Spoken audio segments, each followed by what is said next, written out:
So I think the whole model here is that there is a protocol recommended. Do it in a way it's actionable for users so they can follow it, motivate them to do it, track actually what they're doing, and then measure the next test. See the data and then flow it back to improve. That closed loop learning model is where we're going to break through with answers. So we found that the first part is motivated by human behavior. Human behavior needs goals, needs gamification, needs rewards, needs pat on the back, and so we found that that's where each of these are rewarded. You reward for good behavior in sleep, you reward for good behavior in type of exercise, and reward for good behavior in supplementation. So each of these get rewards, but they're combined into a score, and people follow that. They do that. Second is social gratification, because I don't want to do it alone in the closet. I also want people to acknowledge me, and then I want to see other people having good behavior influence my behavior.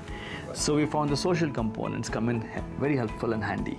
So that's all in the first part. But interesting in the second part, now how do you use that data as we know that people are doing these things and adhering to this? Because using that information, you can fine tune these protocols, because it's important that these things are not things you do every day. Like if you do intensive exercise, then your protein requirements would be high, and having a protein right after that will give you the best benefits, because if you want to do that. So that's an example of or if you're using, for example, protocols like autophagy fasting. You don't do that every day. I mean, you cannot do that kind of, as when you do that, you could do specific activities to boost it, but don't do growth-related, mTOR-related heavy exercise and protein on those days.